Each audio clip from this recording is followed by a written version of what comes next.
Bonjour, bonjour. Eh bien, on se retrouve encore pour continuer notre album Flower Fiesta de Craft O'Clock pour la boutique Scrap for Love.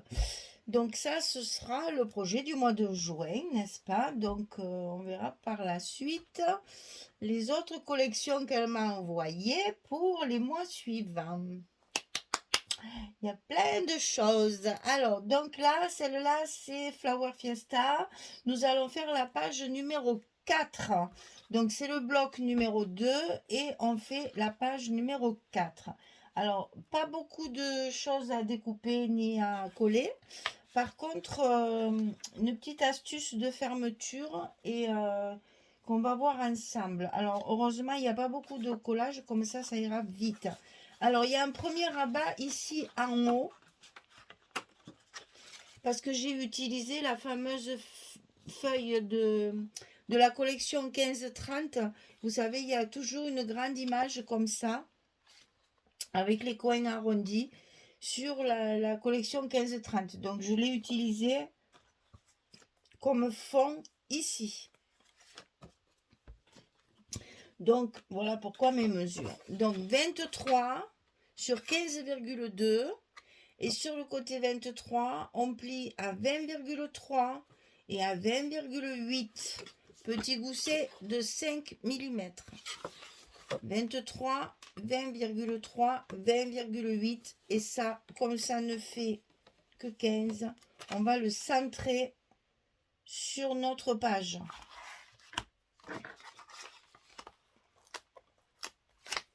On colle. C'est parti. Si je regardais un petit peu, ça serait pas dommage parce que je voudrais pas trop le mettre. Ouais, il faut commencer là.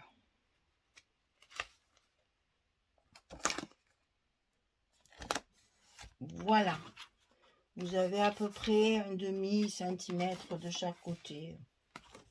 À peu près. Alors, ceci va renfermer évidemment du volume.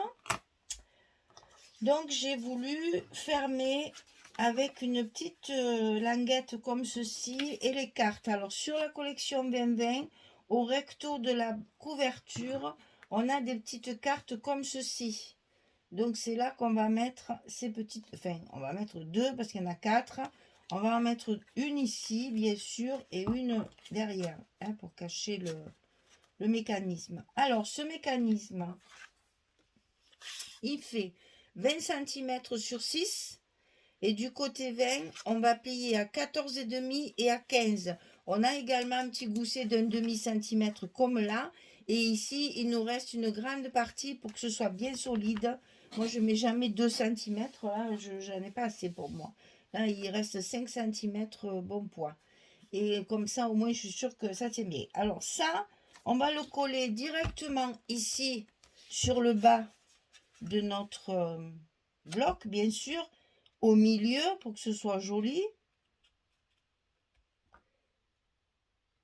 Voilà, comme ça bouge, c'est un peu embêtant. Ne bouge pas, toi.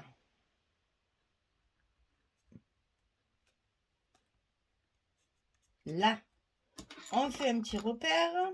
Enfin, vous mesurez, ça ira plus vite. Moi, ça m'agace, donc quand je peux, je le fais à l'œil. Souvent, c'est plus juste à l'œil qu'avec ma règle et mon crayon. Hein. Alors donc, quand c'est pas vraiment très important. Alors, ici, on va le coller tout au bord du bloc et le long de mes repères. Voilà, comme ça, j'ai un bon morceau de papier à l'intérieur et ça ne glissera pas comme ça.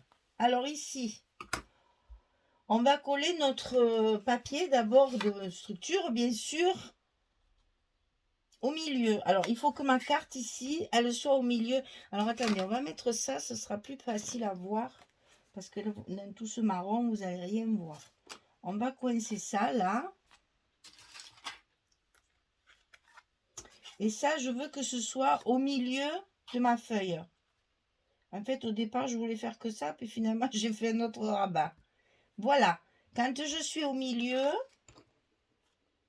je fais ma petite marque. Je vais mettre mon scotch directement sur la languette, c'est encore le mieux, au moins je suis sûre d'être bien, bien collé. J'ai toujours des choses solides, moi j'ai toujours peur des manipulations un peu brutales. Parce que nous on fait attention, mais selon à qui vous le montrez, s'ils connaissent pas le scrap, si ça veut pas trop, ben souvent ils sont pas trop délicats. Voilà. Alors, une fois que c'est collé, bien entendu, ça va me servir de fermeture. Donc, il faut que je mette 2 aimants. Donc, ici, je vais enlever mon papier. Et je vais mettre 2 aimants ici. Alors, c'est pas la peine que ça soit très, très solide, puisque il y a un rabat de plus dessus. C'est que moi, je préfère... ça fait un peu comme les cascades. Je préfère faire... prévenir que guérir, comme disait l'autre. Hein. Comme ça, au moins, je suis sûre que tout ce qu'il y a à l'intérieur, ça tiendra bien parce qu'on va avoir des cartes, on va avoir des petites pochettes. Et donc, c'est pour que tout tienne bien en place et ne se promène pas à droite, à gauche.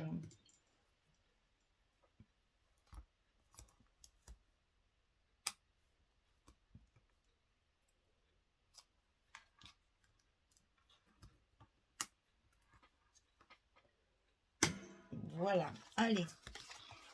On fait attention à nos petits goussets.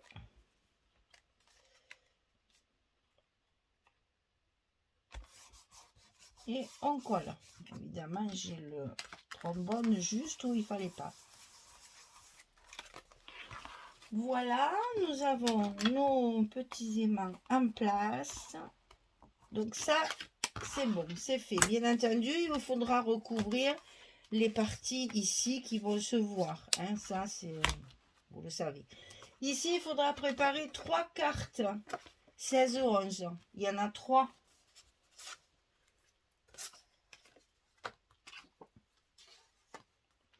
Alors ensuite, on a un grand rabat qui va fermer le tout. Donc à l'intérieur de l'enveloppe, et ça va se mettre comme ceci sur le dessus. Alors ici, 19,5 sur 20,6. Et sur le côté 19,5, on va plier à 17 et on va plier à 17,5.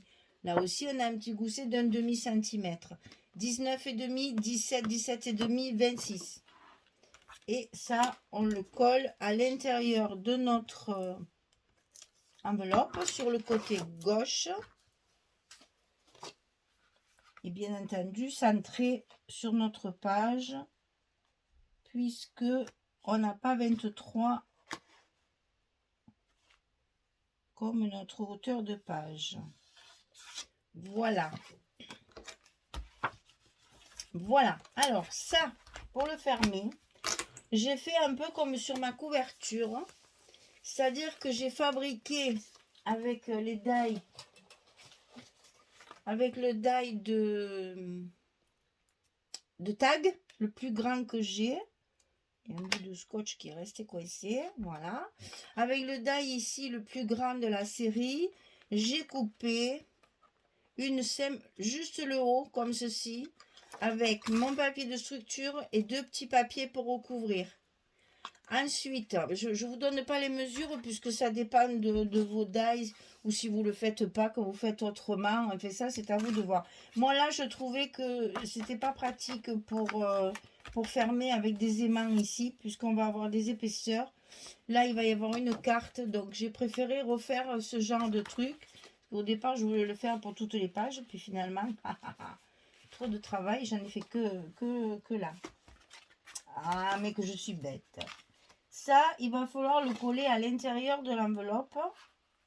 Le long de la... On a fait un petit gousset, hein, bien sûr. Comme ceci. Et sur la page ici, je vais avoir de quoi attacher mon petit ruban. J'ai mis des chipboards, bien sûr, que j'ai percé. J'ai mis un brad. Derrière, pour cacher, pour pas que ça traverse mon papier, j'ai mis un petit rond comme ceci. Alors, c'est ça que je voulais vous dire surtout, c'est que quand vous faites un petit décroché comme ça, il faut qu'on le voit. Il faut qu'il soit apparent. Donc, si vous faites après la languette de la même largeur, il ne va pas se voir. Tandis que là, en élargissant le support de ça, ça le met bien en évidence, ça le fait bien ressortir et ça va faire un joli contraste de largeur et de couleur. Voilà, j'ai fait beaucoup plus large ici. Il y a 1,5 cm ici. Après, j'ai mon gousset d'un demi-centimètre. Et ici, j'ai au moins 4 cm parce que j'aime pas faire... J'ai 4,5 même. Ici, j'ai 4,5 dans l'enveloppe. 1,5... non, 4,5. Un 0,5 là, 0,5 de gousset. 1,5 ici. Et puis, j'ai recouvert mon papier de chaque côté ici et bien entendu sur mon truc. Et ça, je vais le glisser à l'intérieur de l'enveloppe. C'est pour ça que j'ai un gousset d'un demi-centimètre comme l'autre côté. Voilà. Et ici, j'ai mis un petit chipboard aussi avec un brad en forme de fleur. Et ça va permettre la fermeture de la page. D'accord? Alors, je suis embêtée parce que je ne peux pas vous donner de mesure de ça. Parce que si, ce que je vais faire, c'est vous donner la mesure de mon die. Alors, le die, il fait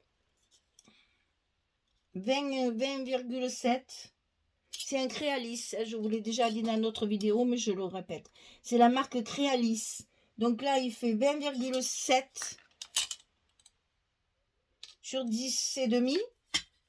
Et moi, j'ai fait juste le haut. Il y a 8 cm et demi de là à là. Voilà, j'ai coupé juste le haut comme ça. Sur 8 cm et demi. Et ça, c'est chacun son truc. Hein. Vous pouvez faire autrement. Mais je suis sûre que tout le monde a un die de tag. Ça, on l'a presque toutes. Hein. Donc, c'est pas obligé qu'il soit si gras. Enfin, ce qu'il y a d'important, c'est que pour le mettre en évidence et pour qu'on le voit bien, faites votre languette d'attrapage, là, de collage un peu plus large. Comme ça, ça le met bien en évidence et ça le met en valeur. Alors, moi, je vais le coller. Je vais d'abord marquer sa place. Parce que tant qu'à faire, j'aimerais bien qu'il soit au milieu.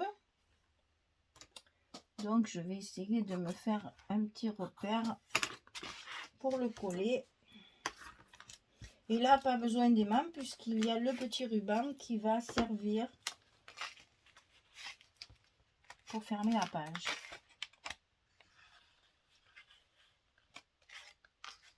Ah non, non, non, tu te colles pas déjà, tu n'es pas à ta place. Non, non, non. Non, non, non, non, non. Saleté de scotch. Saleté de scotch.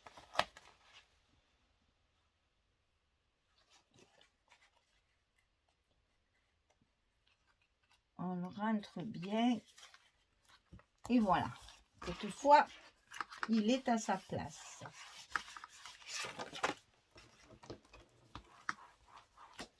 Voilà. Et donc, oh, c'est pas ça, c'est ça, ça et ça. Et ça, on attache après pour fermer la page.